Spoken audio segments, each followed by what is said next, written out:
Hello friends, so we are discussing about the distribution of insolation at the earth surface। तो मित्रों हम लोग पृथ्वी सतह पर सूर्य तप के वितरण की बात कर रहे हैं और यह वितरण एक समान नहीं है। This distribution is not uniform over the entire earth surface, it is variable. तो what are the causes and the factors responsible for this variation into insolation. तो इस सूर्य तप में जो विचलन है, जो परिवर्तन है जगह जगह पर, वो उसके क्या कारण है? तो उसमें कई सारे फैक्टर्स हम लोगों ने इंक्लूड किए हैं। जैसे हम लोगों ने कहा एस्ट्रोनॉमिकल फैक्टर्स, यानी कि खगोलीय कारक या ब्रह्मांडीय कारक जिन्हें हम कहते हैं। तो उन खगोलीय या ब्रह्मांडीय कारकों में हम लोगों ने कई की चर्चा की, जिसमें बात हम लोग कर रहे थे कि सोलर फ्लेयर और सन स्पॉट्स की। तो सूर्य की जो सतह है, जिसे हम फोटोस्फीयर कहते हैं, वह फोटोस्फीयर गर्म तप्त रहता है। क्योंकि उसे सूर्य के मध्य भाग से, जिसे हम कन्वेक्शन जोन कहते हैं, ऊष्मा मिलती रहती है। और ये ऊष्मा का जो उत्पादन होता है, कहां से ये हीट एनर्जी क्रिएट होती है? This creation is due to nuclear fusion taking place at the periphery of the core. और सूर्य के जो कोर आंतरिक सघन भाग है, जहां पर अधिकांश हाइड्रोजन के जो नाभिक हैं, न्यूक्लियाई हैं, वो हीलियम में बदल गए और बदल रहे हैं। तो जहां पर बदल रहे हैं वो कोर का आउटर लिमिट है। ये कोर है। तो ये सन का वो भाग है जहां पर हाइड्रोजन न्यूक्लियाई जो हैं, they have changed into helium. वो हीलियम के न्यूक्लियाई में बदल गए हैं। और जब ये हीलियम में बदल चुके हैं तो ये ज्यादा घनत्व वाला क्षेत्र है। अब इसके इसी जगह पर यहां हाइड्रोजन के न्यूक्लियाई फ्यूज हो रहे हैं। तो जिस पर अब हम ये रेड डॉट दिखा रहे हैं, it is the periphery of the core. ये कोर की परिधि है। अब इसके अगर हम बाहर की ओर जाते हैं तो ये सरफेस ऑफ सन है। इसी सरफेस ऑफ सन को फोटोस्फीयर कहा जाता है। यही है प्रकाश मंडल। अब इस फोटोस्फीयर पर यहां ये क्या है? हाई टेम्परेचर,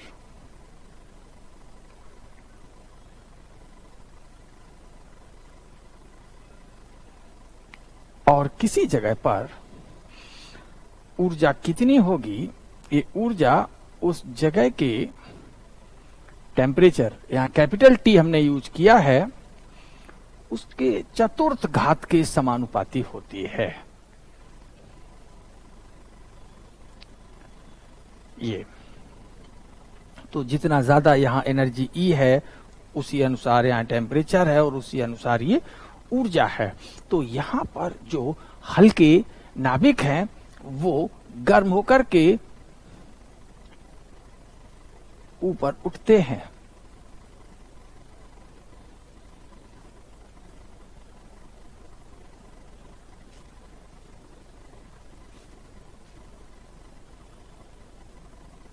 इन्हीं को हम लोग सौर ज्वाला या सोलर फ्लेयर कहते हैं।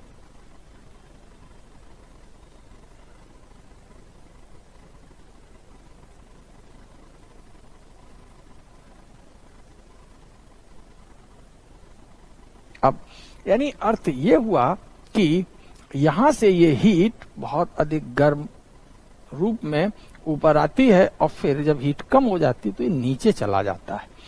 गर्म होकर ऊपर उठना, ठंडा होकर नीचे जाना, इन सबको हम लोग संवहन कहते हैं। इसलिए सूर्य के इस क्षेत्र को संवहन मंडल कहा जाता है। ये जो बीच का भाग है, सबसे बीच का भाग क्या हो गया? सूर्य का कोर। और ये भाग क्या हो गया? सूर्य का कन्वेक्शन जोन। क्योंकि इसमें कन्वेक्शन की क्रिया होती रहती है और यही कन्वेक्शन की क्रिया सूर्य के कोर परिधि से from the periphery of the core carries the heat at the outer surface, that is the photosphere, and photosphere emit the EMR, electromagnetic radiation. ये वैद्युत चुंबकीय विकिरण जिसे हम प्रकाश कहते हैं,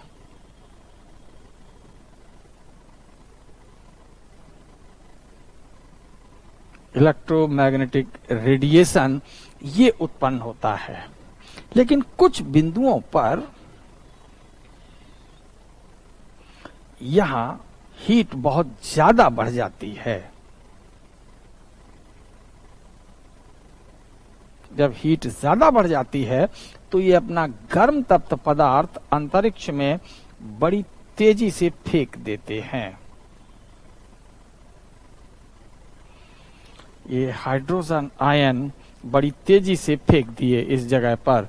तो जब ये गर्म तप्त पदार्थ यहां से हट जाता है तो इन्हीं को हम सन स्पॉट कहते हैं, यानी सौर कलंक कहते हैं।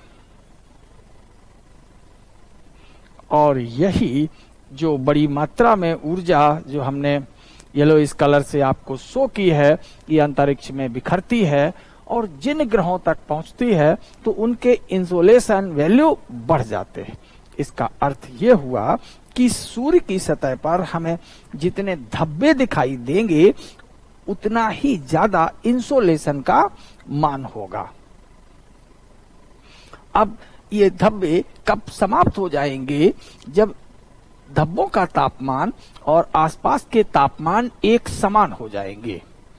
तो करीब 11 वर्ष लगते हैं इनको बहुत ज्यादा तापमान प्राप्त करने में, और जब ज्यादा तापमान हो जाता है तो सूर्य की सतह इनको रोक नहीं पाती और ये हाइड्रोजन के न्यूक्लियाई अंतरिक्ष में बिखर जाते हैं। और ऐसी स्थिति को जब हम ये अंतरिक्ष में बिखरते हैं तो बहुत बड़ी मात्रा में हमें सौर ऊर्जा यानी आसपास के ग्रहों को प्राप्त होती है। तो सन स्पॉट ये इंडिकेटर होते हैं कि सूर्य ने अपनी बड़ी मात्रा में इस बिंदु से गर्म तप्त हाइड्रोजन न्यूक्लियाई फेंक दिए हैं।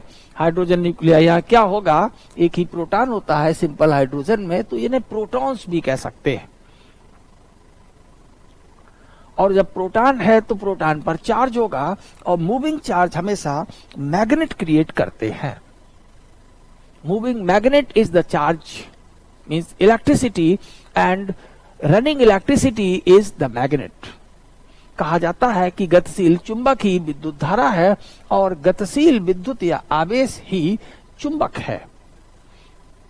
तो ये एक ही सिक्के के दो पहलू होते हैं। तो इनका एक चुंबकीय प्रभाव आसपास के ग्रहों के वायुमंडल पर पड़ता है जिसे हम मैग्नेटिक स्टॉर्म कहते हैं। तो just after the magnetic storm sun spots are visible. चुंबकीय तूफान आने के तुरंत बाद ही सूर्य की सतह पर कलंक दिखाई देते हैं, क्योंकि जो गर्म तप्त पदार्थ हट गया है तो अब उसकी चमक जो रह गया शेष वो कम होगी। तो सौर कलंक की जगह जहां जो दिख रहा है उसका तापमान रिलेटिवली आसपास से कम होता है। कम क्यों होता है? क्योंकि उससे पहले उसका काफी ज्यादा था और ज्यादा होने पर उसने पदार्थ को फेंक दिया। पदार्थ मतलब प्रोटॉन्स को, हाइड्रोजन के नाभिक को फेंक दिया। जब फेंक दिया तो इस सूर्य से बाहर आया तो ग्रहों पर इसका प्रभाव पड़ेगा। तो greater the number of sun spot visible at the photosphere means higher the insolation reaching for the planets। तो जितनी संख्या में हमें सन स्पॉट्स दिखाई देंगे उतना ही ग्रहों पर ज्यादा मात्रा में सूर्य तप पहुंचता है। तो अब इन सभी बातों को सिलसिलेवार क्रम में लिख लिया जाए। तो अब हम लोग लिखते हैं इसे।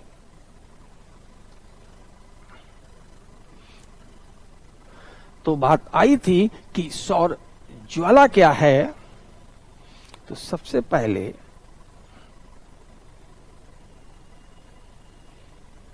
सौर ज्वाला या ज्वालाएं, सोलर फ्लेयर,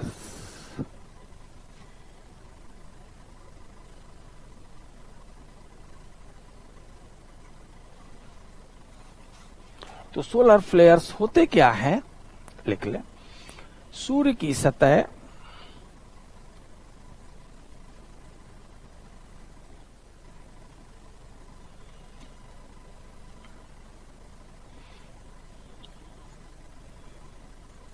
नीचे स्थित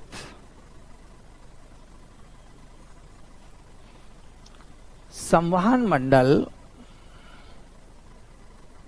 जैसे हमारी पृथ्वी सतह के नीचे क्या है, मेंटल, क्रस्ट के नीचे क्या है, मेंटल, तो वहां पर फोटो स्फीयर के यानी सन सरफेस के नीचे क्या है, कन्वेक्शन जोन। संवहन मंडल से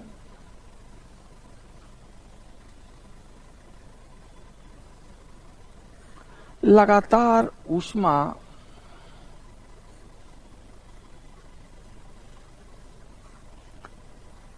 प्राप्त करती है।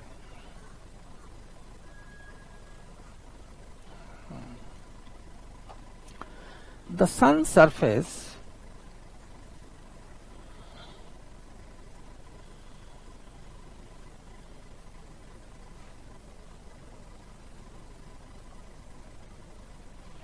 receives the heat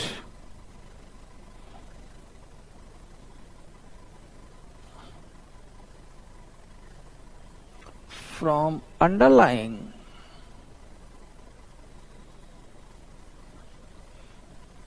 convection zone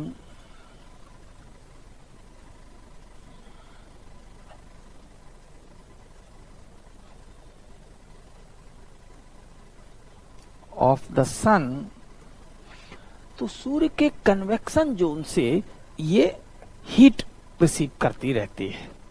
अब सन सरफेस यानी फोटोस्फीयर क्या करेगा, it radiates the heat outward. सूर्य सतह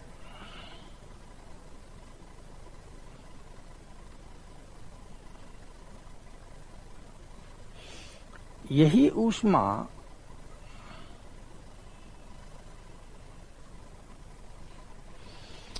चारों ओर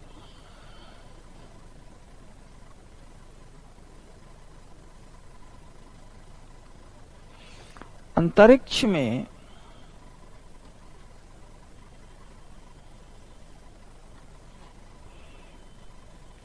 प्रकीर्णित करती है, फैलाती है, स्कैटरिंग करती है, बिखेरती है, प्रकीर्णित करती है।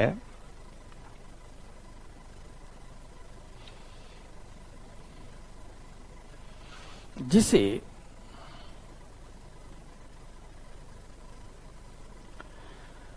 सौर ज्वाला कहते हैं। The sun surface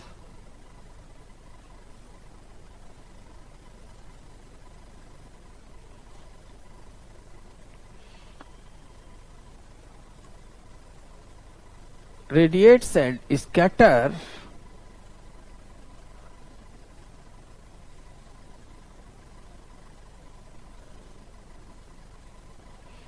the heat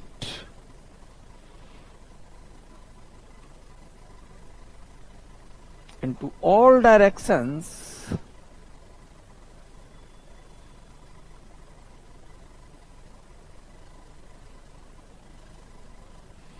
known as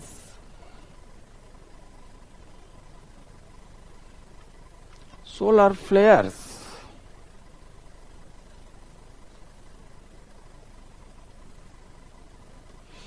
तो अब सोलर फ्लेयर क्या करते हैं, जितनी हीट आई उस हीट को बाहर कर दिया, जितनी हीट आई बाहर कर दिया, तो एक इक्विलिब्रियम बनी रहती है।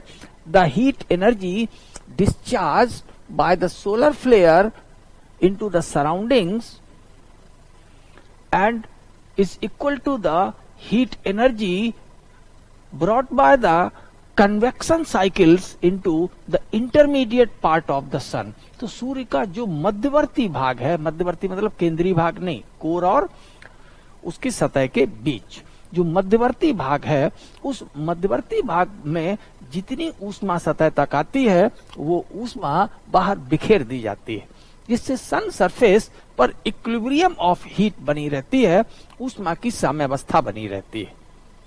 लेकिन कभी कभार जब सोलर फ्लेयर वहां कम पड़ जाते हैं तो उन बिंदुओं पर अब हीट एक्यूमुलेट होती है।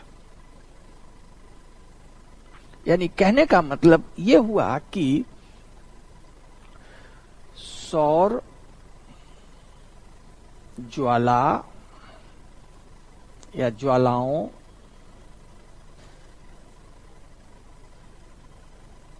द्वारा निस्सृत ऊष्मा या ऊर्जा बराबर सूर्य सतह पर यानी फोटोस्फीयर पर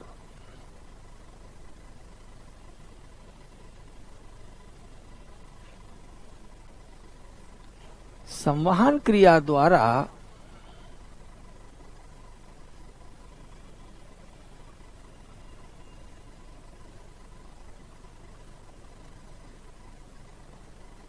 पहुंची ऊर्जा,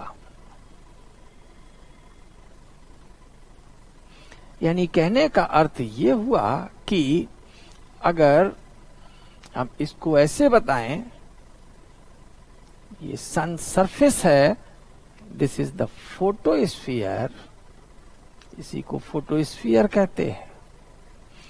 तो जितनी हीट एनर्जी इस कन्वेक्शन से आई नीचे से, उतनी ही हीट एनर्जी ये बाहर गई। तो ई energy going outward and E energy coming in the form of convection. तो ये जो ई ऊर्जा है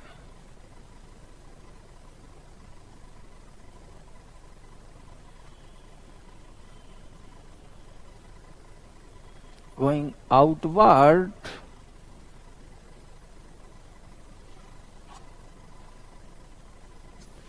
from फोटोस्फीयर, तो फोटोस्फीयर से बाहर जाती हुई ऊर्जा किसके बराबर है?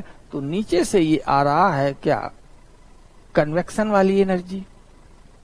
ई energy is equal to the energy और हीट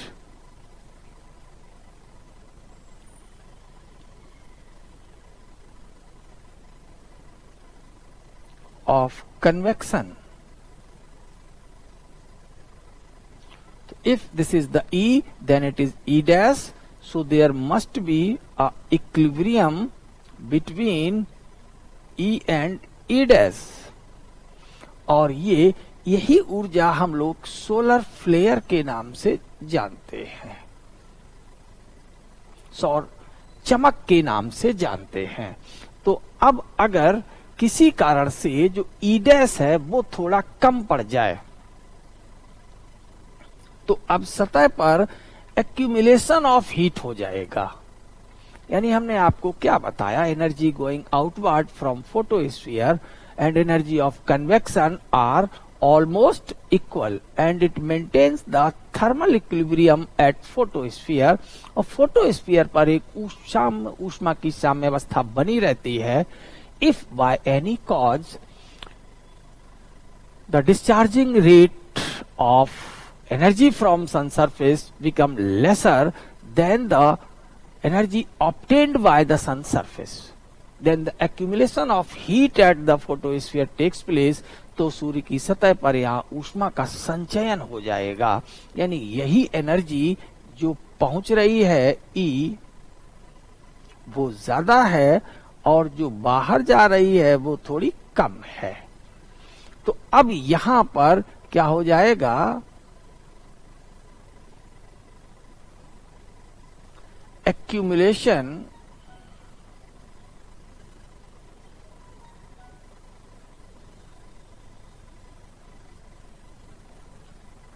ऑफ हीट हो जाएगा, और ये जो एक्यूमुलेशन होगा वो सडनली अब क्या करेगा, विस्फोट करेगा। तो अगर हम ये पॉइंट यहां दिखा दें कि ये एक्यूमुलेटेड हीट एरिया है, अब अगर ये एक्सप्लोड कर जाए, एक्सप्लोजन हो जाए, तो अब यहां पर गर्म तप्त पदार्थ निकल गया, और गर्म तप्त पदार्थ के अब निकलने से अब उतनी चमक नहीं रह जाएगी। तो आफ्टर एक्सप्लोजन यहां थोड़ा कम चमक होगी, यानी धब्बा बन जाएगा, स्टैन दिखाई देगा। इसी को हम धब्बे को ही सौर कलंक कहते हैं। But due to outburst of the heat energy into the space, it increases the amount of the energy reaching at the planet surface। किंतु अंतरिक्ष में इस ऊर्जा के विस्फोट से ग्रहों तक पहुंचने वाली ऊर्जा की मात्रा बढ़ जाती है। अब जा कौन रहा है, ये तो प्रोटॉन्स हैं। तो ऐसी स्थिति को हम मैग्नेटिक स्टॉर्म कहते हैं, क्योंकि प्रोटॉन्स गतिशील होंगे, और गतिशील चार्ज प्रोटॉन्स पर धनावेश होता है, पॉजिटिव चार्ज होता है, और जो गतिशील आवेश होते हैं वो सब चुंबक हैं। हम आपको कह चुके हैं the running charge is magnet. अब उससे पृथ्वी जैसे ग्रहों पर या उनके बाह्य मंडल में, जो अंतरिक्ष में हम लोगों ने उपग्रह लगा रखे हैं, वो प्रभावित हो जाते हैं। तो कभी मैग्नेटिक स्टॉर्म पूछते हैं, कभी सोलर फ्लेयर पूछते हैं, तो कभी सन स्पॉट। ये एक ही प्रोसेस को अगर हम लोग बेहतर ढंग से समझ लें तो बहुत क्लियर रहेगा। तो यहां हम लोगों ने कई बातें की और लिखा कितना है, अब जरा लिख सकते हैं, समझ में आ गया होगा। सौर ज्वालाओं द्वारा निस्सृत ऊर्जा, energy ejected by the solar flare, is almost equal to the energy reached at the photosphere by convection. तो अब इसको लिख लेते हैं।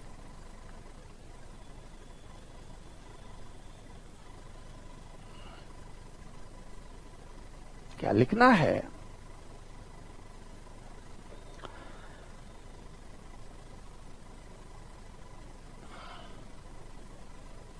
एनर्जी रिलीज्ड और ejected by solar flares is equal to the energy or heat reached at photosphere. Photosphere means sun surface. ये इनके बीच ये एक साम्यावस्था बनी रहती है। If this equilibrium get broken, अगर ये साम्यावस्था बिगड़ जाए तो अब सन सरफेस पर एक्यूमुलेशन ऑफ हीट होगा। यदि फोटोस्फीयर पर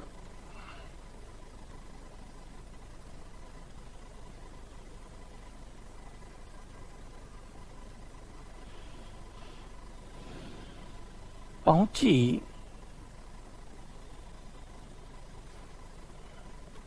संवहन ऊर्जा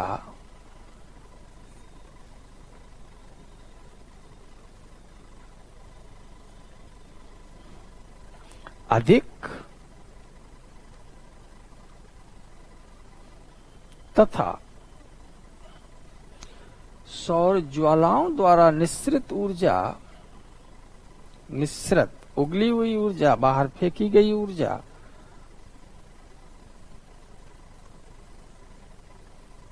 कम हो तो फोटोस्फीयर पर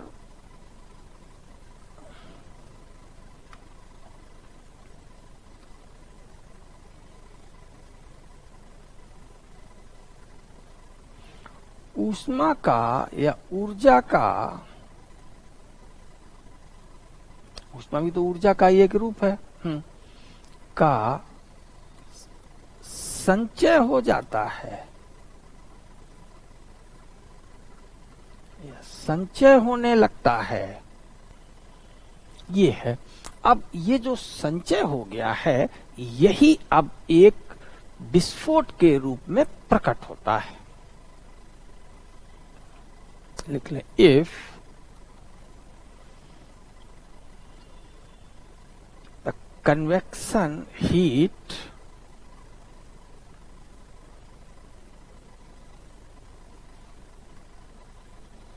reached at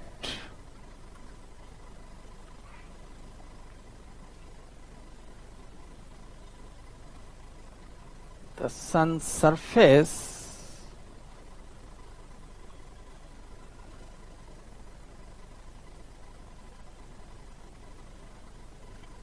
यानी फोटोस्फीयर पर अगर ये पहुंच जाए, convection heat reached at the sun surface is greater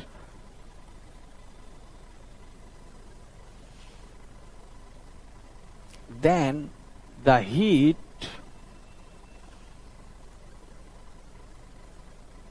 ejected or released by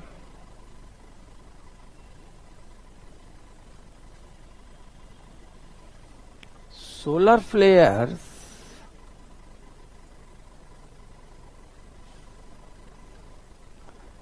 then accumulation of heat takes place.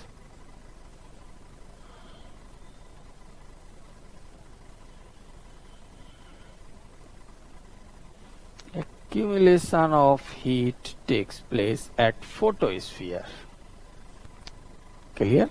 तो वहां पर ऊष्मा का संचय होने लगता है अगर ये accumulation of heat होने लगता। तो अब तय है कि क्या होगा, तो this state will lead into a sudden outward explosion of hydrogen nuclei, जिससे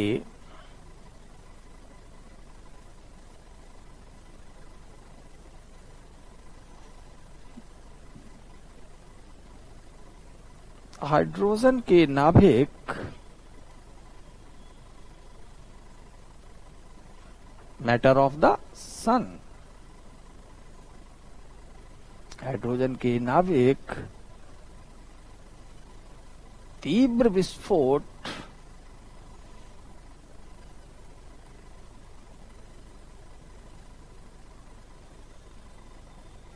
के द्वारा अंतरिक्ष में बिखरते हैं। तो अब इसका कंसिक्वेंट क्या हुआ, बिखरते हैं ताकि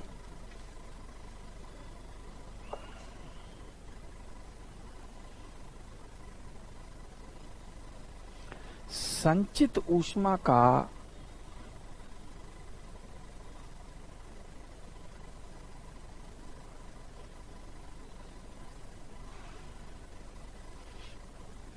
तिरोहन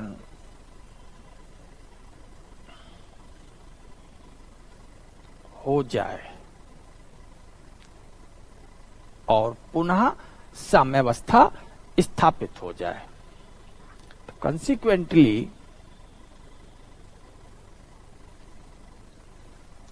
sudden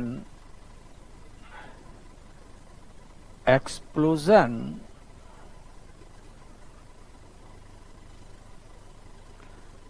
takes place so that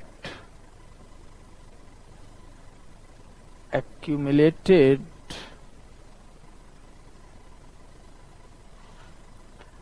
heat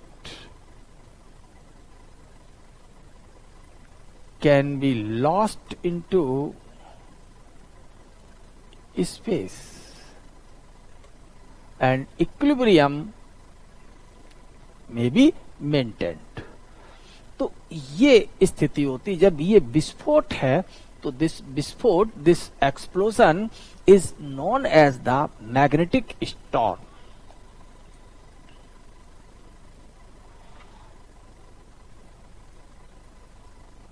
यही विस्फोट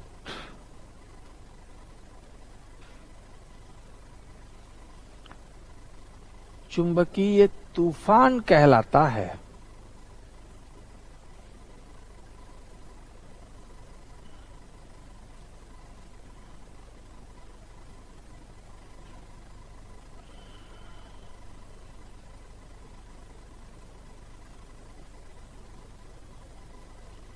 तो this explosion is called magnetic storm.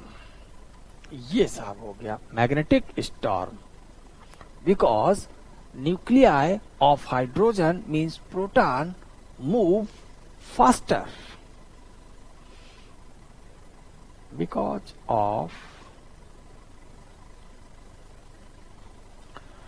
moving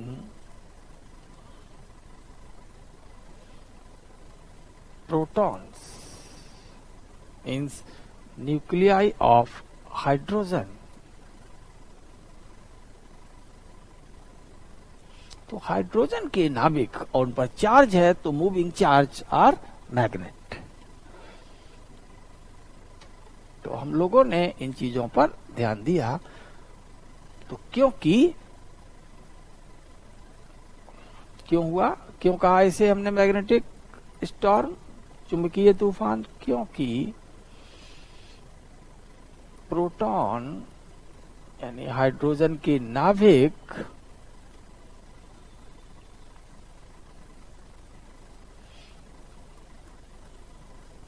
गतिशील है, बिखर रहे हैं. अब इस चुंबकीय तूफान का संचार उपग्रहों पर जो पृथ्वी की परिक्रमा कर रहे हैं उन पर प्रतिकूल प्रभाव पड़ता है. चुंबकीय तूफान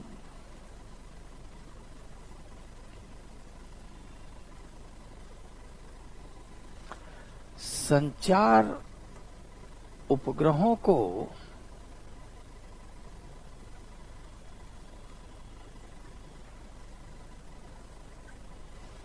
क्षति पहुंचाता है. इसीलिए कहा जाता है कि चुंबकीय तूफान आने से पृथ्वी का जो हिस्सा चुंबकीय तूफान के सामने पड़ता है, तो उस देश के संचार उपग्रह काम करना बंद कर देते हैं, वो खराब हो जाते हैं. चुंबकीय तूफान संचार उपग्रहों को क्षति पहुंचाता है. मैग्नेटिक स्टॉर्म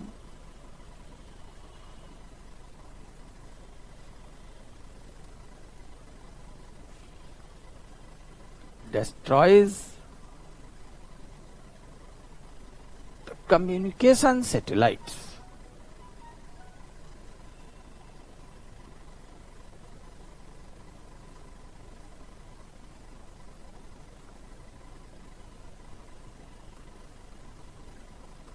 अब होता है जहां हीट एक्यूमुलेट हुई, फिर उसके बाद उस जगह पर शांति काल आता है.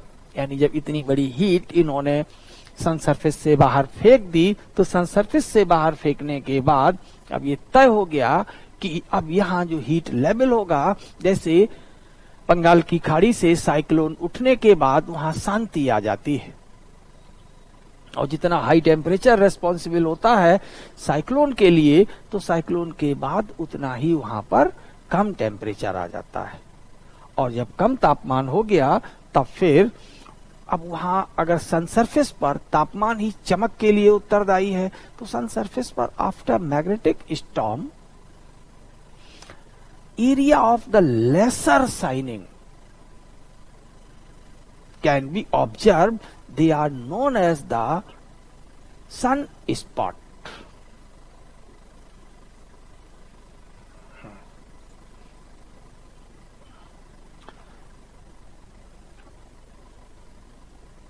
चुंबकीय तूफान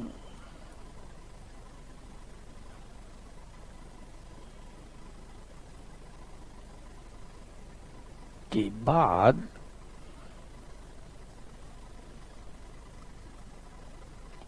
उस बिंदु का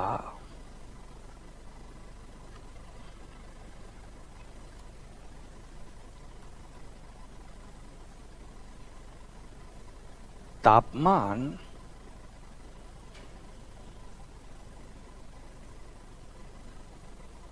लगभग 11 वर्षों तक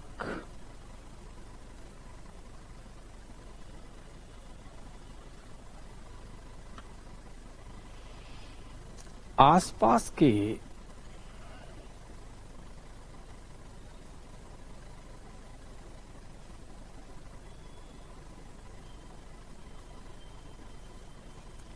तापमान से कम रहता है।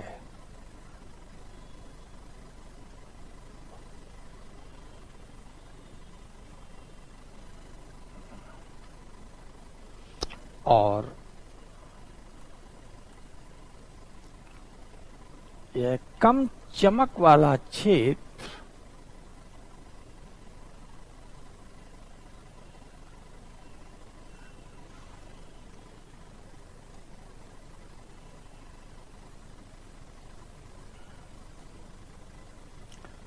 सौर कलंक कहलाता है।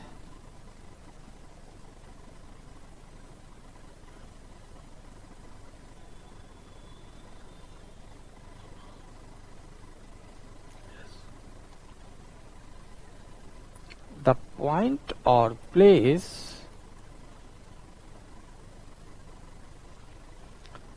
at photosphere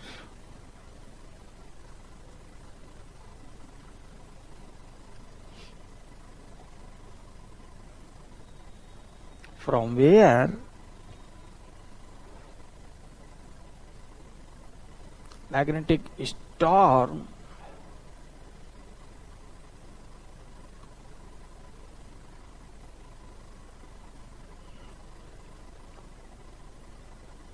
was pushed into space.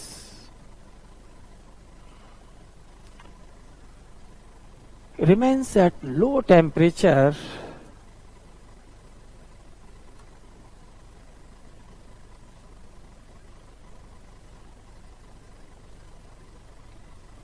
than surroundings.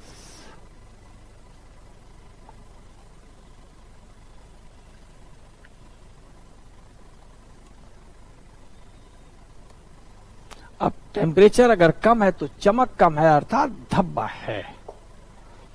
This point is called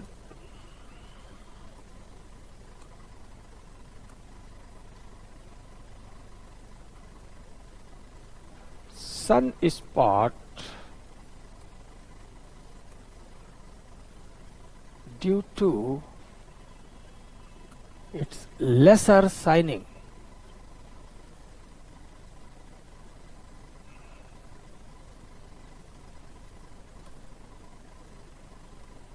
तो कम चमक के कारण ये सन स्पॉट हमें दिखाई देते हैं। ड्यू टू लेसर शाइनिंग, कम चमक के कारण ये ऐसा हमें दिखा। तो अब ये जो बात आई तो इसका सीधा अर्थ ये हुआ कि इक्विलिब्रियम हमेशा मेंटेन नहीं रह पाती। अब जो अतिरिक्त ऊर्जा का संचय हुआ था वह अतिरिक्त ऊर्जा अंतरिक्ष में बिखरती है और इंसोलेशन मान ग्रहों के बढ़ जाते हैं।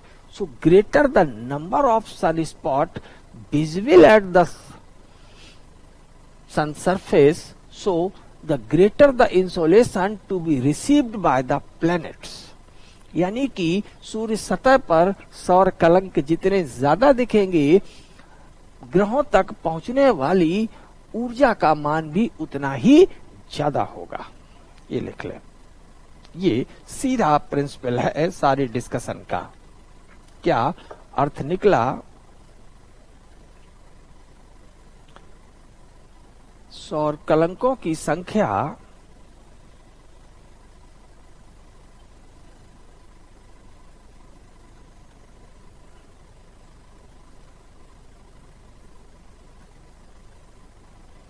जितनी अधिक होगी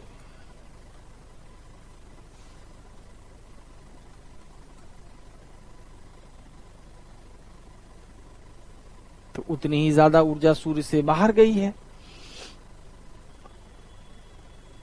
ग्रहों तक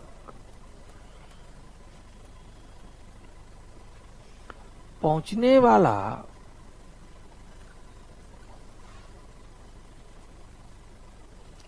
सूर्य तप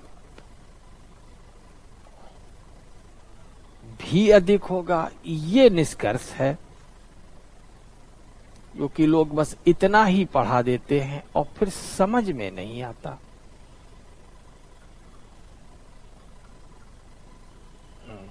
greater the number of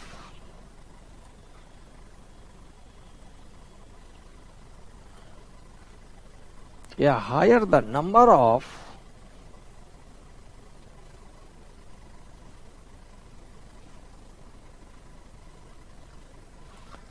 sun spots at photosphere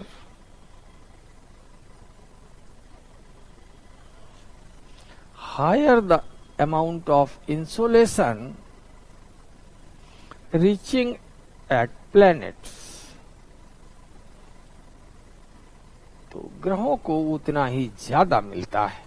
इसलिए कहा जाता है इस साल ज्यादा गर्मी हो रही है। तब कई अखबार में आता है कि साहब सौर कलंकों की संख्या में वृद्धि हुई है। तो कितने दिनों तक ये हीट एक्यूमुलेट करके सामान्य रंग में जो सूर्य का रंग है उसकी चमक के बराबर हो जाएगा, वो 11 वर्ष। तो life span of a sun spot is about 11 years. सौर कलंक का अवधिकाल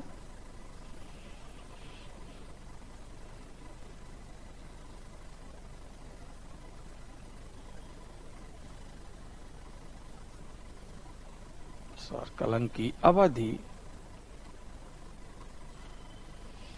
11 वर्ष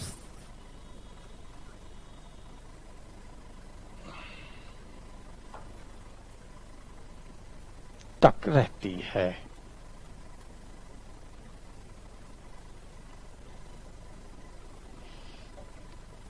The time span of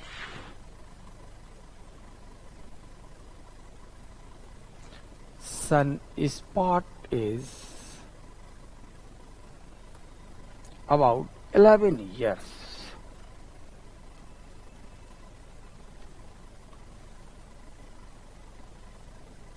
फिर इसकी भी चमक सूर्य के फोटोस्फीयर के अन्य बिंदुओं के बराबर हो जाती है और फिर इसकी जो टेम्परेचर होगा वो और बढ़ेगा, फिर और बढ़ेगा, फिर विस्फोट हो जाएंगे।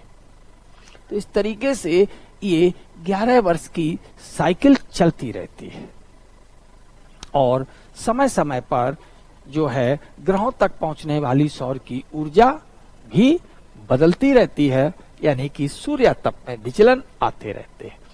तो अब मेंस के लिए हम लोगों के क्वेश्चन तैयार हुए। सौर ज्वाला, चुंबकीय तूफान और सौर कलंक को परिभाषित करते हुए उनके बीच अंतर स्थापित करें। लिख ले मेंस का क्वेश्चन, यही मैंने आपको लिखाया भी है। तो ये क्या है कि सूर्य की सतह पर एक ऊष्मीय साम्य प्रक्रिया चलती रहती है। तो sun surface try to maintain a thermal equilibrium because it continuously receives the heat energy from the underlying convection zone.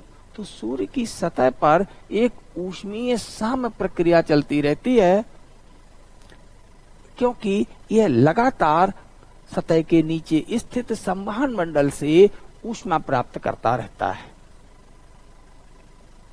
ठीक कुछ बिंदुओं पर पहुंची समान ऊर्जा विकिरित ऊर्जा से अधिक हो जाती है, then accumulation takes place. अब accumulation हो गया है तो then the sudden outburst takes place. फिर अचानक प्रस्फोट होते हैं और उन अचानक प्रस्फोटों से चुंबकीय तूफान, और चुंबकीय तूफान के बाद शांति काल में वहां का कम तापमान रह जाता है क्योंकि अधिक तापमान वाले पदार्थ बाहर चला गया. So this area of the lesser shining is known as sun spot, but it is indicating the high energy matter has gone into space and reaching at the planets. और जो कि ग्रहों पर पहुंच रहा है, that will lead into the rise of the insolation, जिससे कि सूर्य तापमान में वृद्धि होती है. अब ये चीज अखबार में रहती इसीलिए बहुत पूछा जाता है, और जो चीज जहां जिससे जुड़ी है अखबार से, यानी हमें तो एक लाइन में पढ़ लेना है, किसी तरह खाना पूर्ति कर लेनी है, सिलेक्शन हो या ना हो, अगर इस ट्रेंड से पढ़ेंगे तो आने वाले क्वेश्चंस में हम ट्रैप हो जाते हैं. तो हमें थोड़ी मेहनत करनी है, लेकिन फ्रूटफुल जिन बिंदुओं पर आता है, उपजाऊ मृदा पर ही फसलें उगाइए तो आपकी ईल्ड अच्छी रहेगी. नहीं तो फिर बंजर भूमि पर उगाएंगे, उसे ठीक करेंगे तो थोड़ा वक्त लगता है. हो गया. तो अब हम लोगों ने इतने सारे एस्ट्रोनॉमिकल फैक्टर्स देख लिए.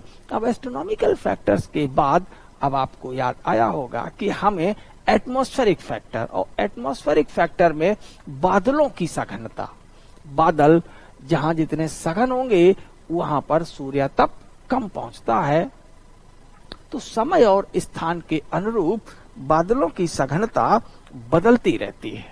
तो नेक्स्ट लिख ले क्लाउडीनेस, मेघमयता. मेघमयता, the presence of clouds into air is known as cloudiness.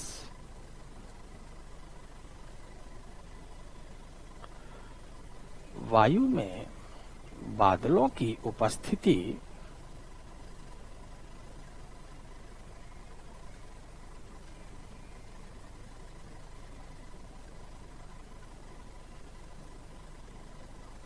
मेघमयता कहलाती है.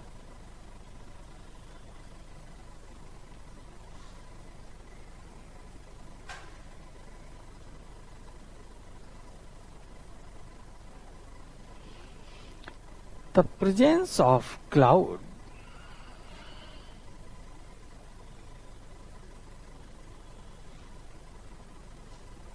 into air is known as cloudiness.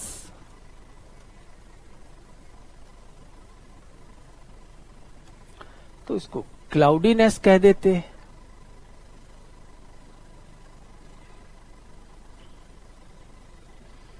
अब बात आ गई किसकी?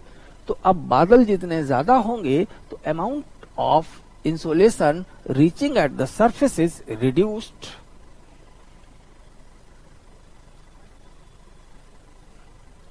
सघन बादलों, सघन बादल कौन कौन से होते हैं? जो प्रकाश को नीचे नहीं पहुंचने देते हैं. कपासी, क्यूमुलस क्लाउड्स, और स्तरित बादल स्ट्रेटस क्लाउड्स. सघन बादलों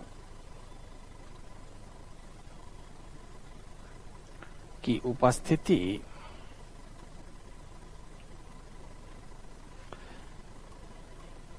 सतह तक सूर्य प्रकाश मीन्स इंसोलेशन को पहुंचने से रोकती है.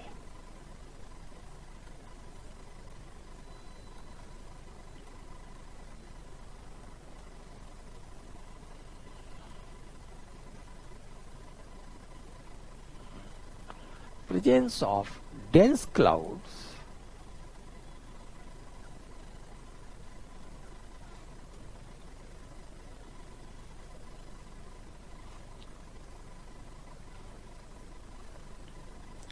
dense clouds means cumulus clouds,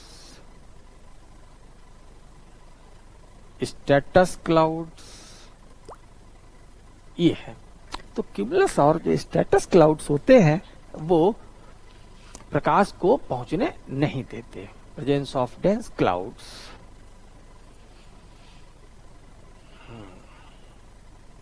reduces the amount of insolation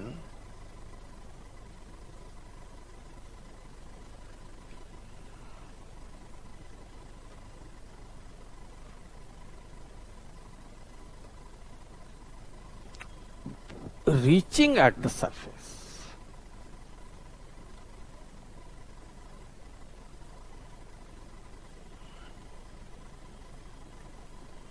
ये तो पृथ्वी की सतह पर जो अमाउंट इंसोलेशन की पहुंचती है वो उसको घटा देते हैं।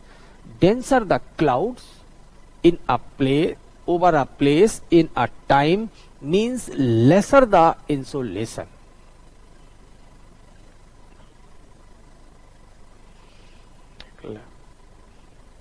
किसी स्थान पर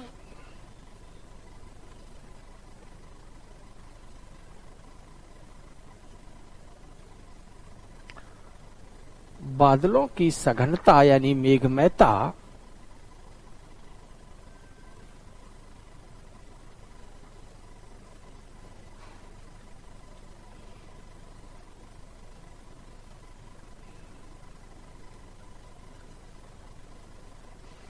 जितनी अधिक होगी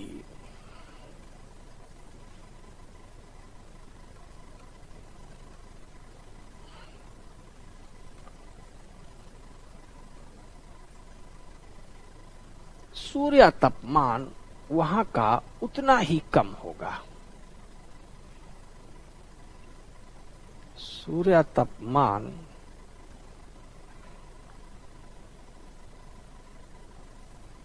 उतना ही कम होगा। तो उस स्थान का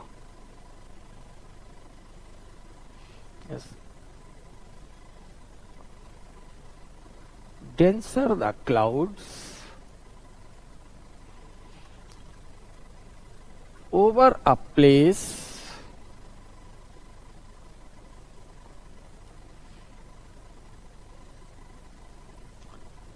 lesser the amount of the insolation reaching there.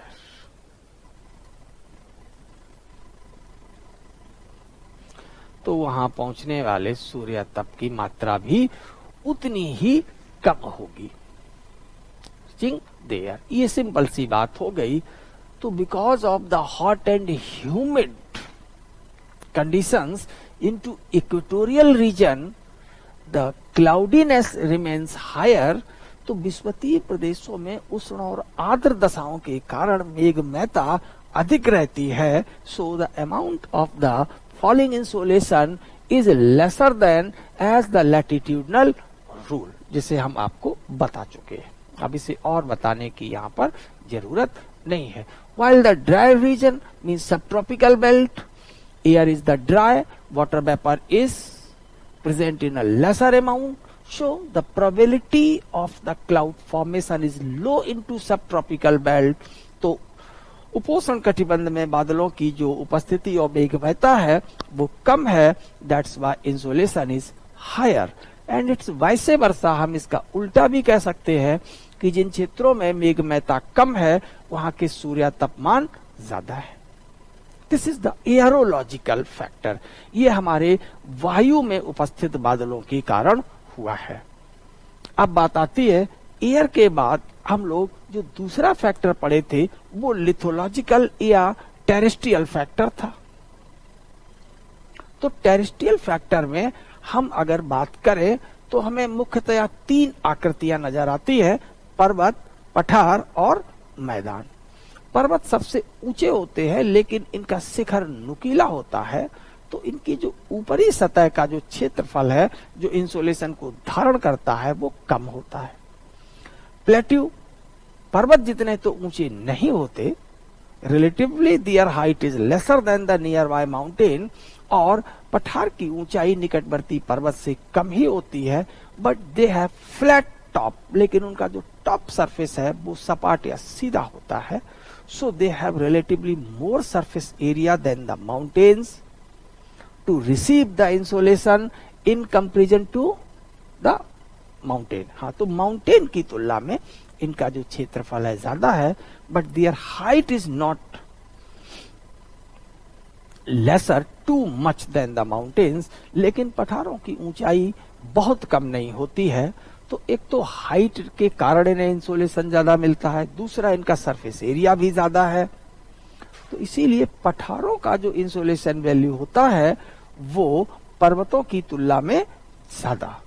अब मैदान की ऊंचाई अधिकतम सी लेवल से 200 या 300 मीटर हो सकती है. तो इसलिए कम ऊंचाई होने के कारण मैदानों का जो सूर्य तप होता है वो अपेक्षाकृत कम होता है. किन तीनों में तो सबसे कम सूर्य तप कौन रिसीव करेगा? प्लेन, फिर उसके बाद नहीं, सबसे कम सूर्य तप कौन प्राप्त करेगा? आपका माउंटेन, फिर उससे ज्यादा प्लेन, और उससे भी ज्यादा कौन? प्लेट्यू. तो इस तरीके से सूर्य तप प्राप्त करते हैं. तो लिख दे topographic factor oblique terrestrial factor. तो हम लोग टेरेस्ट्रियल फैक्टर की बात करते हैं. पार्थिव कारक ये है टेरेस्ट्रियल फैक्टर. तो पार्थिव कारक में हम पृथ्वी सतह को 3 आकृतियों में बांट सकते हैं: माउंटेन, प्लेट्यू, प्लेन. ये 3 हो गए. यहां पर ये पर्वत,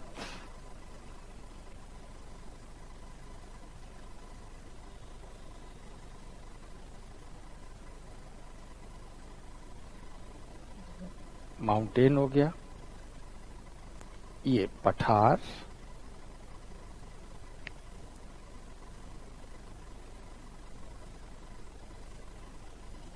plateau, this is plane,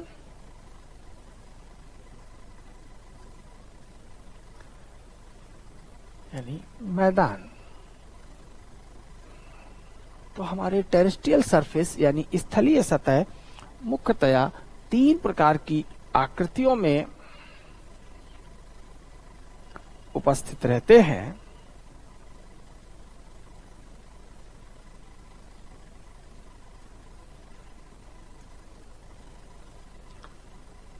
terrestrial surface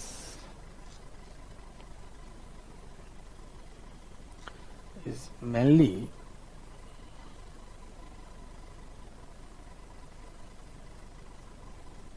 divided into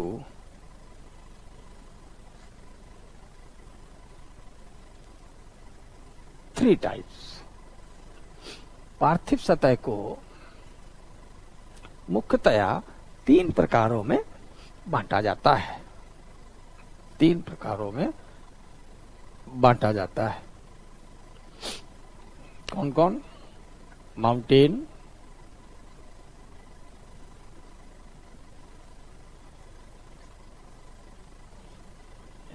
पर्वत. तो पर्वत ऊंचे और नुकीले शिखर वाले होते हैं. तो पर्वत कैसे हैं? ऊंचे हैं और नुकीले शिखर वाले होते. ऊपर आपने डायग्राम देखा ही है.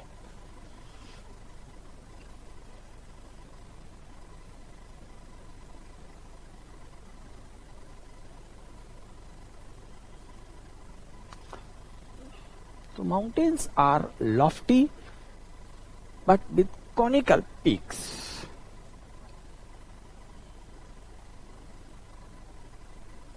Lofty but with conical peaks.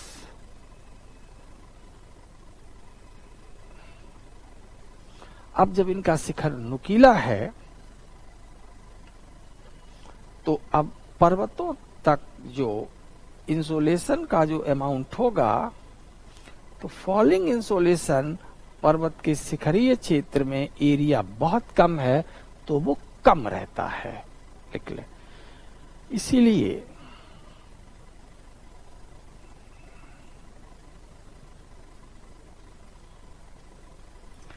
पर्वत कम सूर्य तप प्राप्त करते हैं।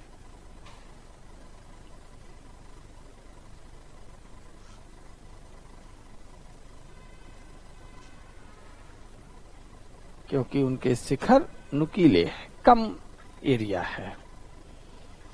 दैट्स वाई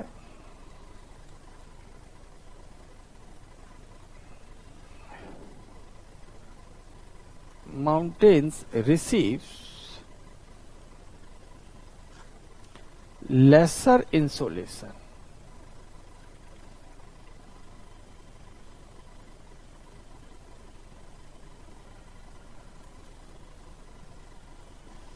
कम सूर्य तप प्राप्त करते हैं।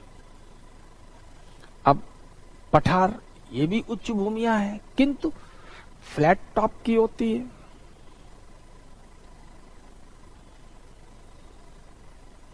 पठार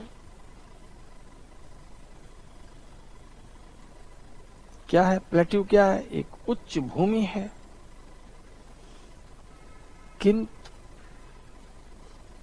फ्लैट यानी सपाट सतह वाली होती है। इसीलिए तो इसे टेबल कहते हैं। जैसे टेबल ऊंची है लेकिन सरफेस फ्लैट सतह वाली होती है। तो अब ये इसके पास जो रिसीविंग एरिया है वो ज्यादा है इंसोलेशन को, इसलिए सूर्य तप भी ज्यादा है। इसलिए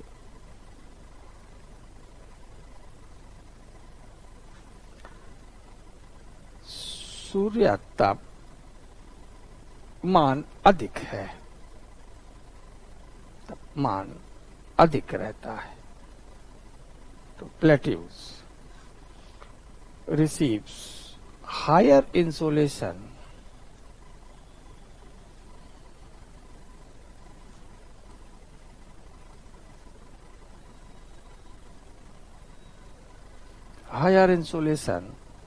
because of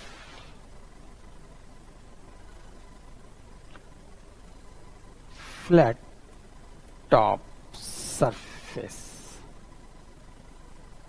ये हो गया। प्लेन्स मैदान receives lesser insolation than plateau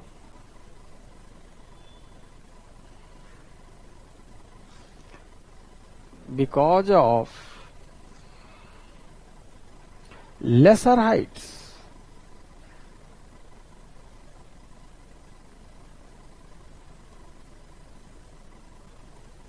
तो मैदान भी फ्लैट सरफेस वाले होते हैं लेकिन ऊंचाई कम है।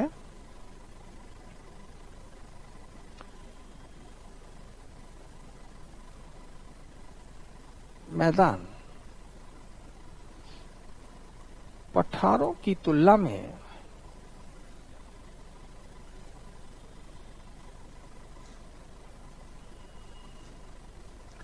कम सूर्य तप प्राप्त करते हैं।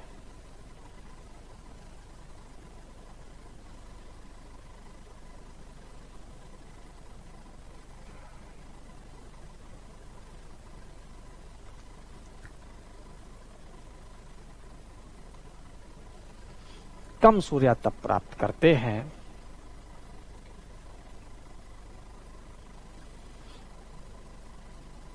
क्योंकि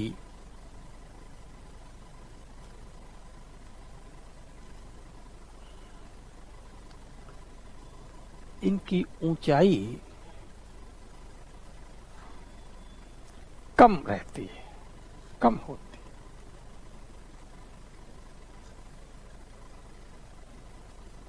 कम होती। तो जब ये स्थिति है कि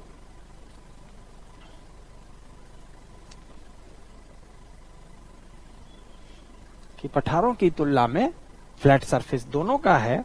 अब एक और दो को देखें, ऊंचे हैं, तो सबसे कम इंसोलेशन किसका हुआ? माउंटेन का। उससे ज्यादा किसका हुआ? प्लेन का। उससे ज्यादा किसका हुआ? प्लेट्यूज का। तो पठार सर्वाधिक सूर्यातप, तो जो अनुक्रम हुआ वो यही हुआ।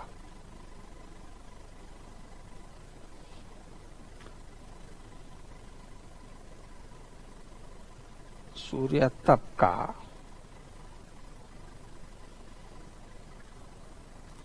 अवरोही क्रम,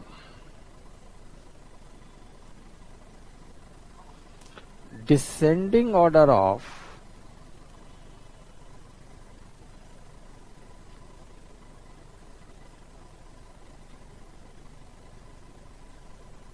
इंसोलेशन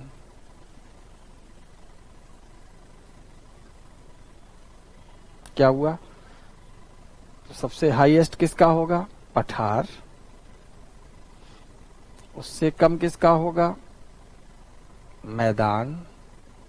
एक ही अक्षांश बेल्ट पर है तो। उससे कम किसका होगा? पर्वत का।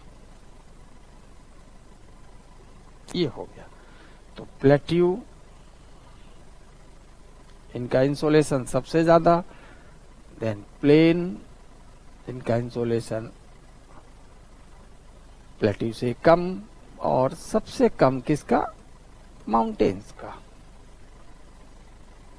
तो अगर इसी क्रम को हम लोग देखें तो ये हो गई कर्क रेखा, भारत के बीच से गुजरती है, और ये 40 डिग्री, तो 23.5 डिग्री उत्तरी अक्षांश कर्क रेखा, और ये 40 डिग्री उत्तरी अक्षांश। ये इसके बीच की अगर हम स्थिति को देखें तो यहां पर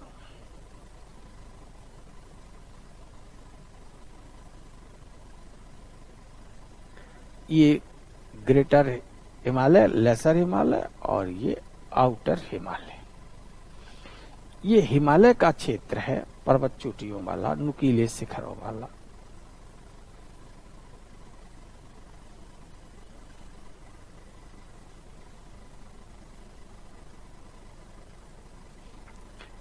यहां नॉर्थ में तिब्बत है, ये ग्रेटर प्लेन है, मैदान है। तो अगर हम यहाँ इंसोलेशन की बात करें तो तिब्बत का इंसोलेशन हाईएस्ट होगा, उससे कम मैदान का होगा, और सबसे कम पर्वत का होगा। तो अगर हम कह दें सबसे कम को I1, I2, I3, तो I3 means the highest insolation. हम सब ट्रॉपिकल बेल्ट में ही हैं, इसी को हम उपोष्ण कटिबंध कहते हैं, ट्रॉपिक से सटा हुआ सब ट्रॉपिकल बेल्ट। ये तो I3 is greater than I2 and I2 is greater than I1। तो सबसे कम इंसोलेशन किसे मिला? एक ही अक्षांश पेटी में है, तिब्बत, हिमालय और बृहत मैदान। लेकिन अपने भूआकृतिक विशेषताओं के कारण, because of the physiographic characteristics, they receives the variable amount of insolation, और इन्हें सूर्यातप की अलग अलग मात्रा प्राप्त होती है। तो हम लोगों ने टेरेस्ट्रियल फैक्टर भी पढ़ लिया, एरोलॉजिकल फैक्टर भी पढ़ लिया। अब बचता है ओशनिक फैक्टर। ओशनिक फैक्टर में जो सबसे बड़ी बात होती है वो है धाराओं का क्रम। धारा मतलब सागर में कहीं ठंडी धारा, कहीं गर्म धारा। निसंदेह धाराएं भी इंसोलेशन के, धाराओं का तापमान इनडायरेक्टली इंसोलेशन पर ही निर्भर करता है, लेकिन ये इंसोलेशन को भी प्रभावित करते हैं। गर्म धारा पर जो वायु होती है उसमें आर्द्रता ज्यादा, यानी मेघमयता, और ठंडी धारा में मेघमयता कम होती है। इसलिए गर्म धारा पर इंसोलेशन कम और ठंडी धारा पर इंसोलेशन ज्यादा होता है। यही इसीलिए ठंडी धारा के किनारे पर जो महाद्वीप होता है वहां हमें डेजर्ट मिलते हैं। क्लियर? तो ठंडी धारा के कारण वहां की वायु में बादलों की संख्या या मेघमयता कम होती है। तो ओशनिक फैक्टर। इसी तरह महासागरों में जिन क्षेत्रों में सैलिनिटी वैल्यू ज्यादा होती है, लवणता मान यानी एवोपरेशन ज्यादा होता है, तो फिर और बारिश कम होती है यानी बादलों की उपस्थिति कम है, तो जो हायर सैलिनिटी जोन्स होते हैं सागर में उनका इंसुलेशन भी ज्यादा होता है। तो ये कुछ ऐसी चीजें हैं जो आपको थोड़ी सी याद रखनी है। तो पूरा सागर एक फ्लैट सरफेस की तरह होता है, लेकिन फिर भी धाराएं इंसुलेशन को प्रभावित करती है। तो महासागरीय कारक।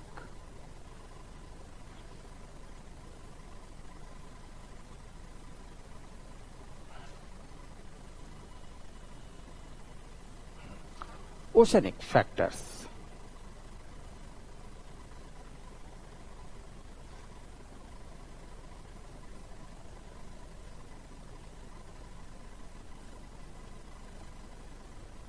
तो ओशनिक फैक्टर में महासागरीय धाराएं आती है। महासागरीय धाराएं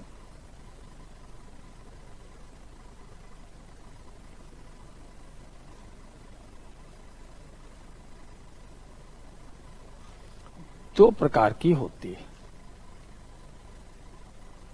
नंबर 1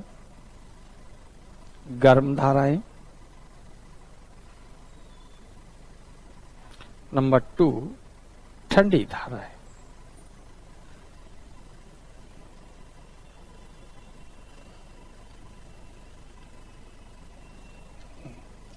तो oceanic currents are of basically two types. Number 1 warm currents,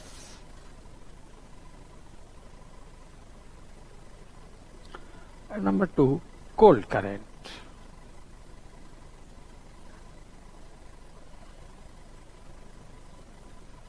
अब जो गर्म धाराएं हैं वहां आर्द्रता और बादल वायु में अधिक होता है। गर्म धाराओं के कारण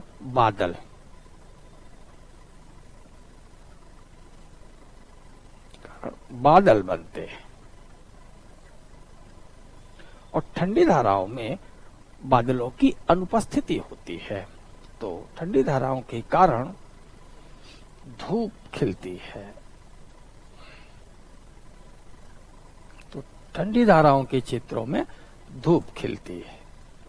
तो यहां warm currents leads the clouds, cold current leads the sunshine.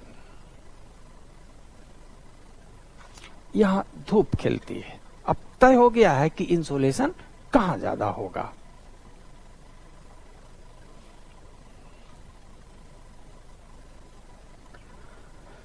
ठंडी धाराओं के कारण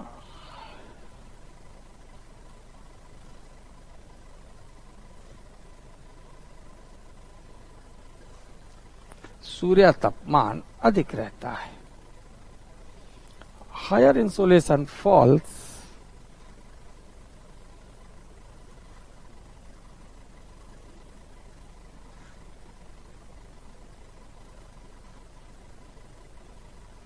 due to cold currents.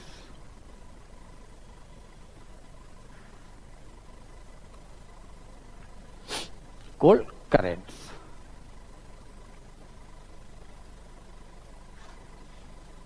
तो अगर किसी महाद्वीप के तट पर कोल्ड करंट है तो वहां इंसुलेशन हायर है या एवोपरेशन भी हायर होता है, लेकिन वर्षामान कम है। इसीलिए कोल्ड करंट के किनारे महाद्वीप पर डेजर्ट मिलते हैं।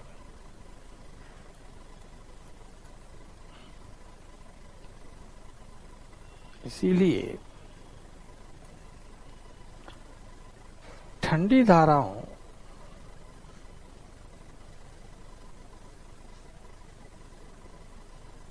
के किनारे यानी तटों पर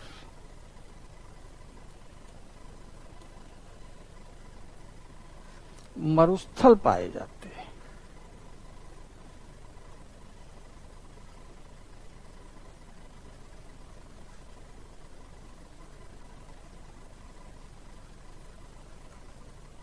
ये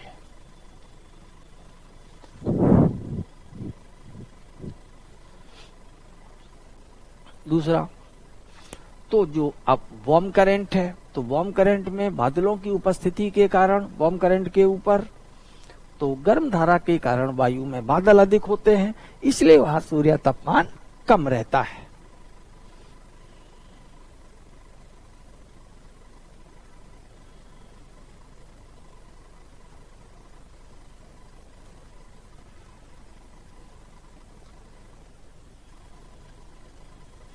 सूर्य तापमान कम हो जाता है।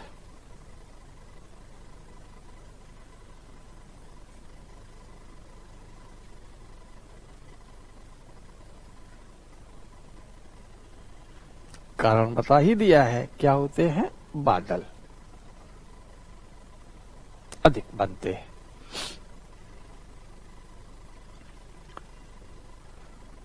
तो अगर हम लोग इसको वर्ल्ड मैप पर देखें तो कहीं भी कंसेप्ट ये हो गया कि एक ये कॉन्टिनेंट है,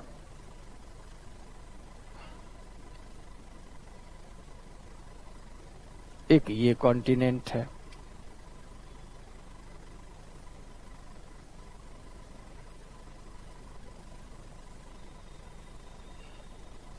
अब हमने कहा कि ये इक्वेटर है। अब यहां इक्वेटर के ये पैरेलल ये गर्म इक्वेटोरियल करंट, महाद्वीप का ये पूर्वी तट होगा गर्म धारा, ऊपर पछुआ पवनों के कारण अगर ये संकीर्ण है तो ये गर्म होगा, और ये यहां ठंडी धारा होगी।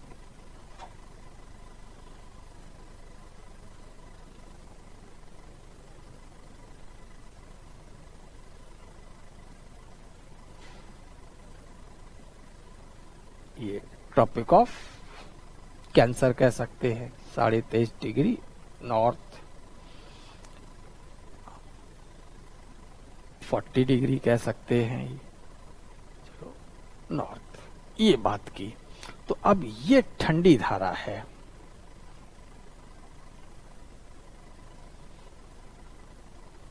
This is cold current. तो तय है कि अब यहां हमें क्या मिलेंगे? डेजर्ट, क्योंकि इस ठंडी धारा के कारण यहां का इंसुलेशन वैल्यू बढ़ जाता है। तो दिस इज व्हाट? डेजर्ट।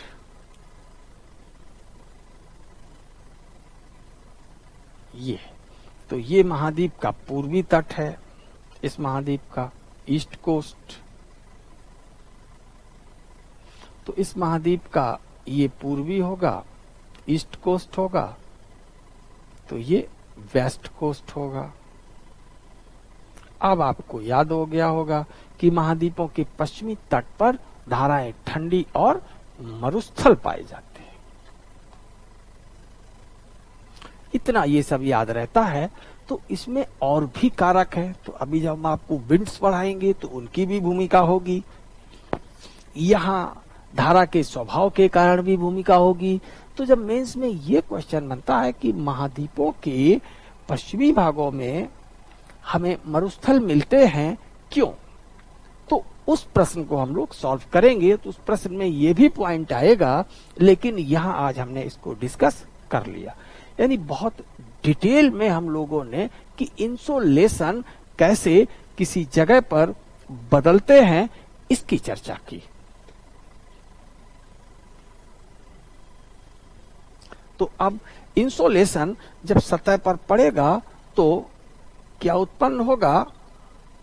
तापमान, यानी सरफेस टेम्परेचर। तो किसी भी सतह का जो तापमान है वो डायरेक्टली किस पर निर्भर है? प्रत्यक्ष रूप से सूर्यातप की मात्रा पर। तो हम लोग अब इसी क्रम में जब इंसोलेशन पढ़ा तो इंसोलेशन का परिणाम यानी रिजल्ट क्या होता है? तापमान, तो सरफेस टेम्परेचर ये पढ़ते हैं।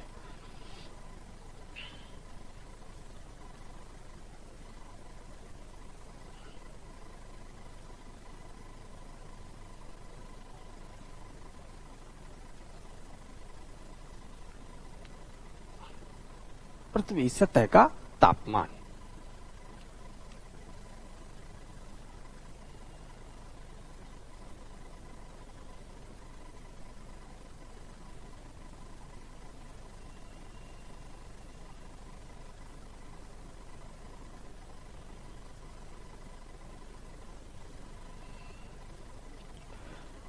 Temperature of the earth's surface.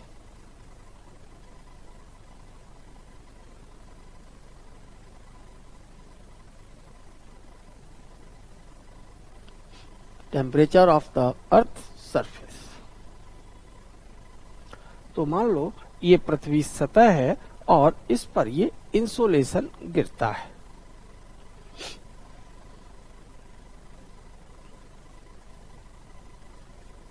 ये है आई इंसोलेशन। तो इंसोलेशन से जो हमें मिलता है वो हीट मिलती है। अब इस हीट से यहां पर जो जनरेट हुआ वो टेम्परेचर। तो हम लोग सामान्य फिजिक्स में पढ़े होते हैं कि अगर किसी स्थान को या पदार्थ को हीट दी जाए तो वहां के तापमान थोड़े बढ़ जाते हैं और अगर हीट ले ली जाए तो उसके तापमान गिर जाते हैं। लेकिन सभी पदार्थों को समान मात्रा में या सभी सतह को समान मात्रा में अगर हीट दी जाए और ली जाए तो समान तापांतर उत्पन्न नहीं होते। तो उसके लिए भी फिर फिजिक्स में रूल आता है क्या कि अगर किसी जगह को हमने डेल्टा क्यू हीट दी है तो उसका द्रव्यमान m, उसकी स्पेसिफिक हीट,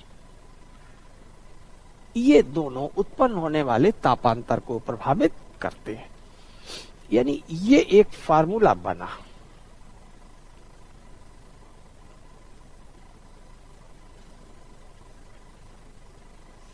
तो यहां पर इंसोलेशन डेल्टा क्यू, यही इंसोलेशन है, आई है। क्या है ये? दी गई ऊष्मा।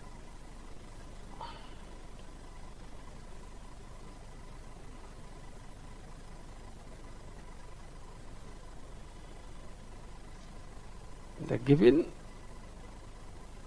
अमाउंट ऑफ हीट, ये हो गया। m क्या है? मास ऑफ द मैटर, जिस पदार्थ को मिली है उसका द्रव्यमान।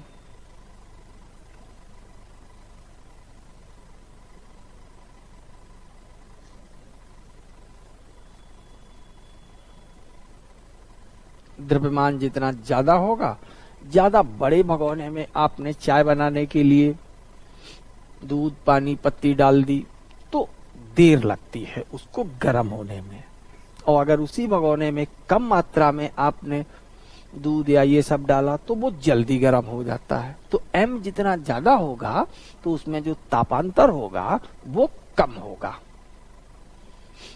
और अगर हम m को यानी मास को कम कर दे तो तेजी से तापांतर बढ़ते हैं। s क्या है? स्पेसिफिक हीट, विशिष्ट ऊष्मा है ये। यानी ये किसी पदार्थ के स्वभाव को बताता है कि वो अगर 1 कैलोरी हीट ले तो कितना गर्म होगा, जल्दी से या देर से। ये मूलतः इसको प्रस्तुत करता है। तो डेल्टा टी बता दिया, तापांतर होगा ये।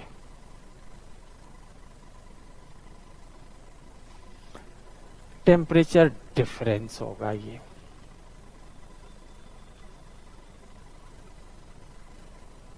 ये हुआ। यानी अब अगर इसी फार्मूला को हम लोग फिर से देखें तो हमने यही आपको बताया है।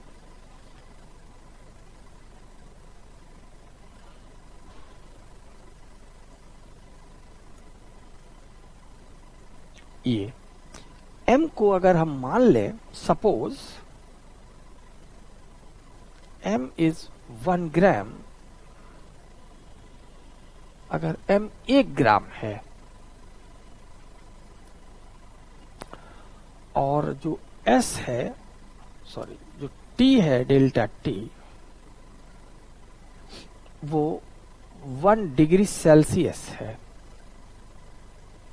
तो अब इसी फार्मूले को अब हम ऐसे कह सकते हैं, delta Q 1 into S into 1। अब 1 से 1 ही रहना है, तो अब यहां हो जाएगा delta Q is equal to S। तो डेल्टा Q और S यानी ऊष्मा और विशिष्ट ऊष्मा कब बराबर हो जाते हैं? जब किसी पदार्थ की 1 ग्राम मात्रा में ये डेल्टा Q ऊष्मा उसमें 1 डिग्री सेल्सियस का तापांतर उत्पन्न करती है। यानी हम ये कहना चाह रहे हैं कि अगर कोई ये पूछता है कि what is the specific heat, विशिष्ट ऊष्मा क्या होती है,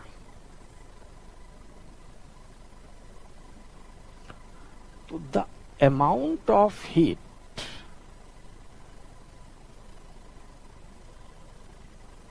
Q है amount of heat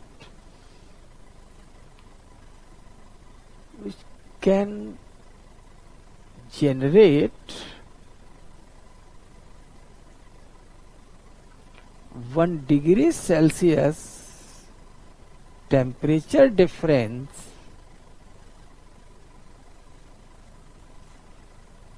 into 1 gram amount of the matter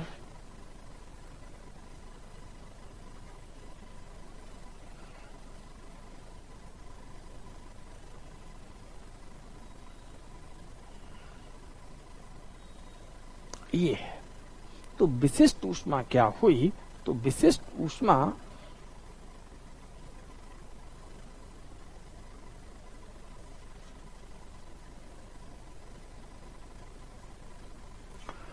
ऊष्मा की वह मात्रा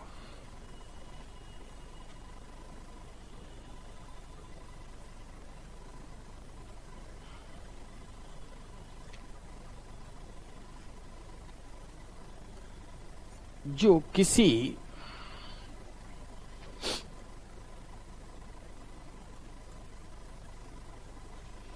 एक ग्राम पदार्थ में, कितनी मात्रा में? 1 ग्राम पदार्थ में 1 डिग्री सेल्सियस का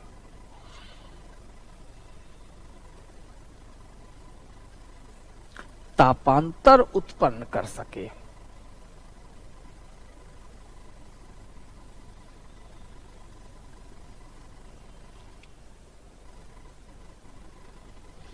ये है तो ऊष्मा की वह मात्रा जो किसी 1 ग्राम पदार्थ में। अब ये हर पदार्थ की अलग अलग होती है। जैसे वाटर है तो उसे बहुत ज्यादा हीट चाहिए, तब जाकर के उसका 1 ग्राम पदार्थ में 1 डिग्री सेल्सियस टेम्परेचर बढ़ पाएगा।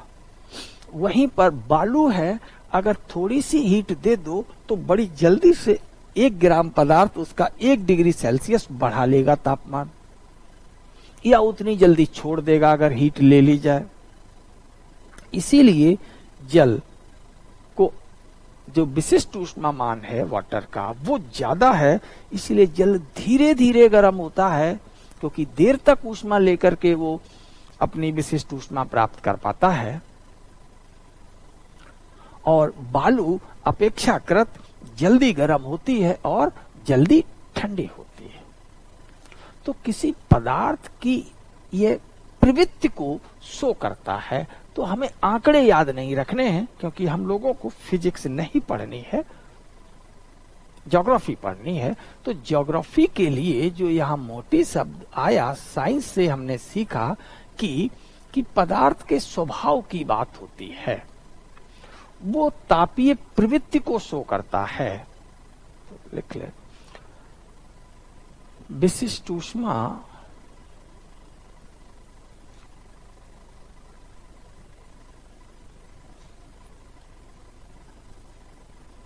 पदार्थ की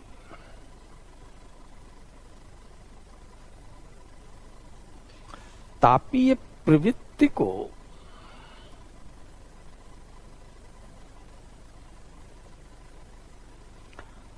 प्रदर्शित करता है।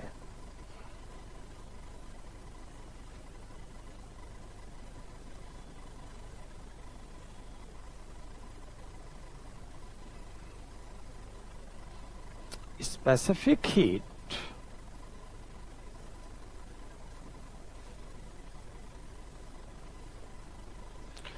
expresses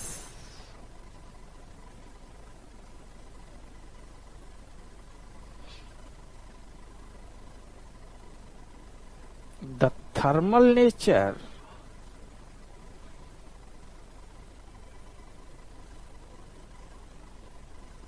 of the matter। क्या है थर्मल नेचर? यदि विशिष्ट ऊष्मा का मान कम होता है तो वह पदार्थ शीघ्रता से गर्म और शीघ्रता से ठंडा हो सकता है। जल्दी गर्म हो जाएगा, जल्दी ठंडा। देखा होगा गुस्सेबाज लोग बड़ी जल्दी नाराज, बड़ी जल्दी ठंडे। कुछ धीर गंभीर होते हैं, नाराज होते ही नहीं, हो गए तो फिर ठंडे नहीं होते। तो ठीक ये उनकी प्रवृत्ति यानी स्वभाव कहा जाता है। तो actually specific heat is the measurement of the thermal nature of the matter. विशिष्ट ऊष्मा पदार्थ की तापीय प्रवृत्ति का मापन है। अब हमें दो चीजें, सूखा इलाका मतलब बालू और पत्थर, गीला इलाका मतलब जल, दो एक्सट्रीम्स हमें ज्योग्राफी में सिर्फ याद रखने हैं कि जल का विशिष्ट ऊष्मा मान अधिक होता है और बालू का विशिष्ट ऊष्मा मान कम होता है। इसीलिए जल धीरे धीरे गर्म होता है और बालू जल्दी गर्म होती है और जल्दी ही ठंडी होती है। तो लिख लें बालू या चट्टान, अब यहां पानी नहीं है, का विशिष्ट ऊष्मा मान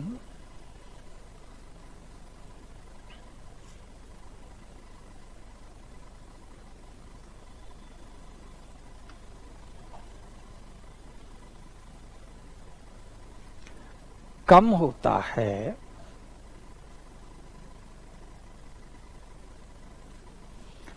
इसलिए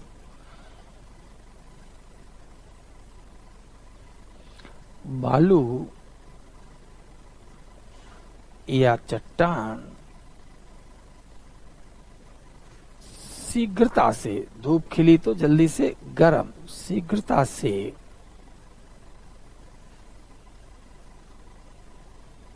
धूप खिलने पर गर्म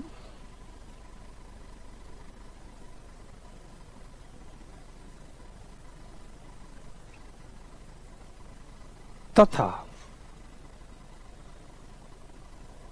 शीघ्रता से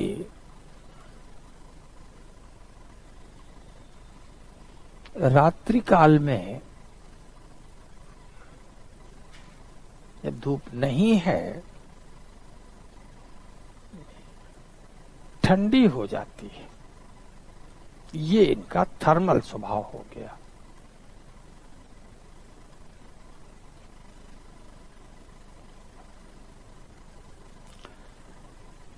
sand or stones get quickly warm up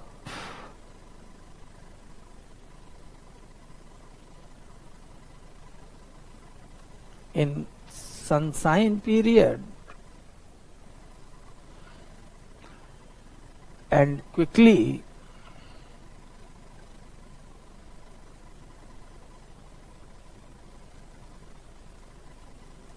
cool down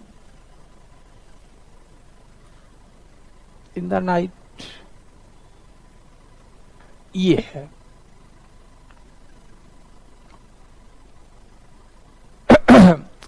जबकि वाटर, जबकि जल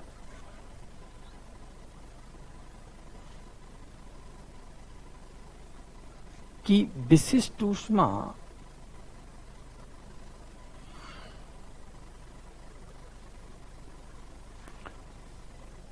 अधिक होती है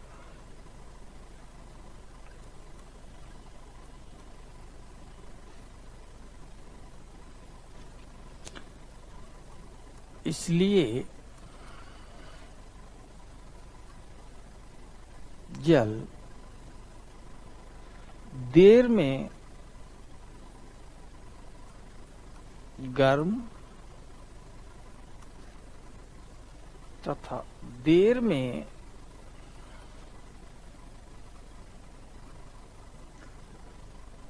ठंडा होता है।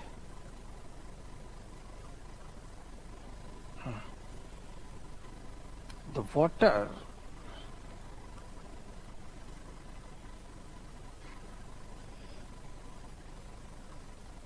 gets slow warm and slow cool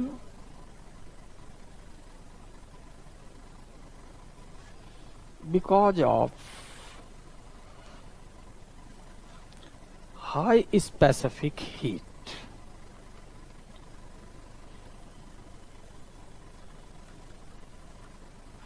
यानी हम कहना क्या चाह रहे हैं, पृथ्वी सतह पर कहीं चट्टान है, बालू है, मिट्टी है, वाटर है, वेरिएशंस है। भले ही इन सभी क्षेत्रों को समान मात्रा में ऊष्मा मिले, लेकिन सभी के तापमान एक समान नहीं होंगे। तो इंसोलेशन यानी कि डेल्टा क्यू, जिसे हम आई से भी रिप्रेजेंट करते हैं, वो यदि किसी एक अक्षांश पर, एक लाइन पर कर्क रेखा को ही मान ले समान रूप से गिर रहा है, तो इसका अर्थ ये नहीं हो गया कि उस कर्क रेखा पर जितने बिंदु है सबके तापमान समान होंगे। उनके तापमान कम ज्यादा हो सकते हैं, यदि उनकी तापीय प्रवृत्ति, उनकी मात्रा, ये बहुत सारे कारक है। तो इंसोलेशन एक ऊर्जा है, ऊष्मीय ऊर्जा है, जो धरातल पर आके गिरती है और धरातल को गर्म करने का प्रयास करती है। तो कुछ जगहों पर ये बड़ी शीघ्रता से सफल हो जाती है तापमान को बढ़ाने में, जैसे सूखे इलाके, शुष्क सैंडी एंड स्टोनी सरफेस, और जबकि जहां जलभराव है उन इलाकों को ये धीरे धीरे देर में गर्म कर पाती है। इसीलिए एक जगह तापमान उसी लाइन में कम और उसी लाइन में दूसरी जगह तापमान ज्यादा। तो जब हम लोग उन बिंदुओं को आपस में जोड़े जिनके तापमान समान होते हैं, तो वो इसका मतलब है कि सीधी लाइन होनी चाहिए।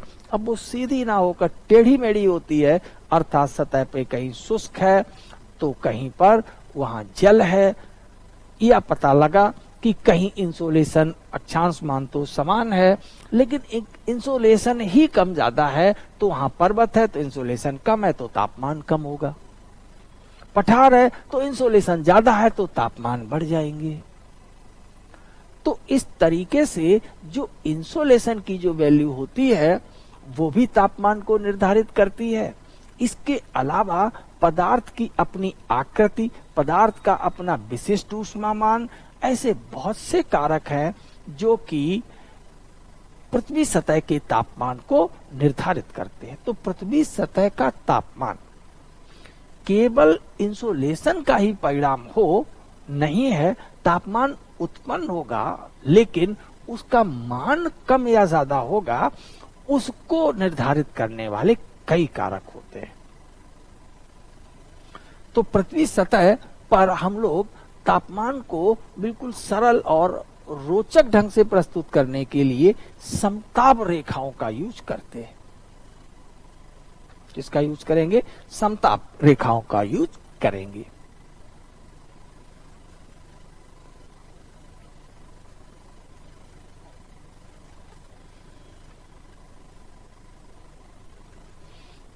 तो अब एक शब्द आ गया समताप रेखा यानी आइसोथर्म्स। ये कौन सी रेखा होती है? वह रेखा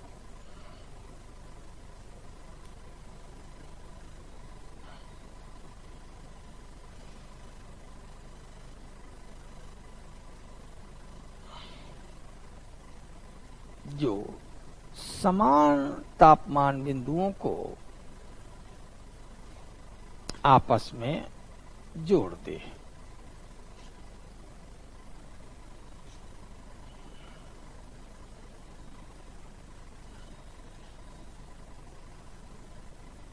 ये the line connecting the points of equal temperature,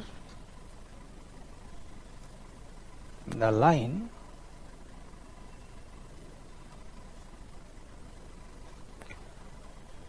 connecting the points of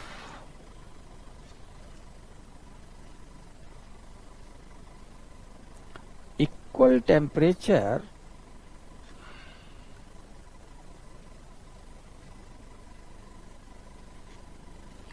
known as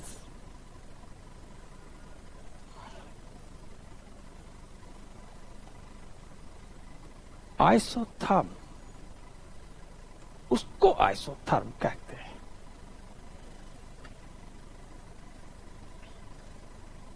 मान लो अब ये कोई एरिया है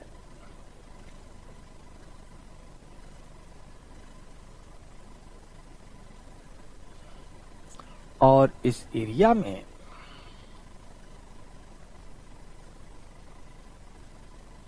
हमने टेम्परेचर पॉइंट्स देखे।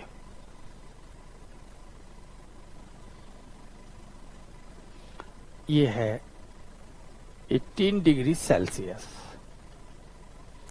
आगे बढ़े तो यहां पता लगा 16 डिग्री सेल्सियस,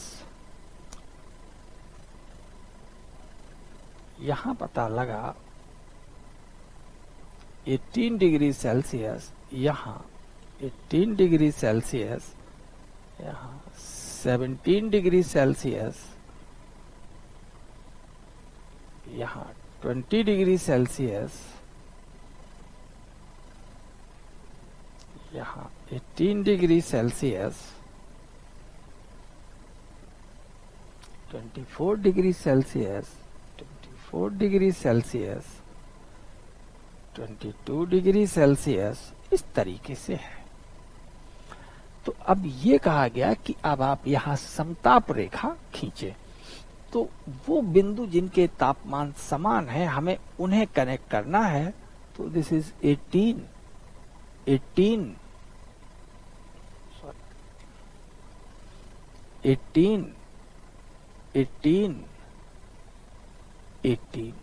तो ये जो रेखा हो गई जिसने एक समान 18 को जोड़ा, ये समताप रेखा हो गई। इसी तरीके से ये 24 और 24 दो बिंदु समान हैं, तो इनको जोड़ने वाले ये 24 डिग्री आइसोथर्म हो गया। तो ये हो गया। अब इसका मतलब क्या हुआ कि अगर ये कोई अक्षांश वैल्यू थी तो इस अक्षांश वैल्यू पर सब जगह समान कारक नहीं है। यहां जरूर कुछ ऐसा है जिसने 18 डिग्री सेल्सियस के सामने 16 डिग्री सेल्सियस का टेम्परेचर ही जनरेट होने दिया, फिर 18 आ गया, फिर यहां जिसने टेम्परेचर को बढ़ा दिया तो 18 ऊपर चला गया। इसका मतलब है कि ये जो लाइंस होते हैं आइसोथर्म वगैरह, ये हमें ये बताते हैं, इनका टेढ़ा मेढ़ापन ये बताता है कि पृथ्वी पर हर जगह तापमान की समानता एक लाइन में नहीं है और समान तापमान वाले बिंदु जिगजैग हो सकते हैं। तो महाद्वीपों पर देखा जाए तो समताप रेखाएं बड़ी टेढ़ी मेढ़ी होती है। लिख ले, at the continental surface the isotherms are generally zigzag. महाद्वीपों पर समताप रेखाएं सामान्यतया टेढ़ी मेढ़ी होती है, वक्राकार मुड़ी हुई होती है।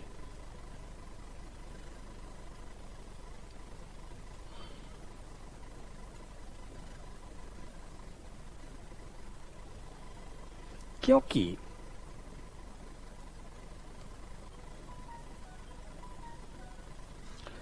धरातलीय विषमताएं अधिक पाई जाती है, धरातलीय विषमताएं अधिक पाई जाती है। अब इन सबको डायग्राम के साथ हम लोग डिस्कस करेंगे नेक्स्ट लेक्चर पर। तो for today it is over, आज के लिए इतना काफी है। तो इसके आगे जो हम लोग डिस्कस करेंगे वो महाद्वीप और महाद्वीप पर विशेषताएं, पर्वत, पठार, उनका फोटो फीचर बना करके हम इसे डिस्कस करते हैं। Okay, thank you.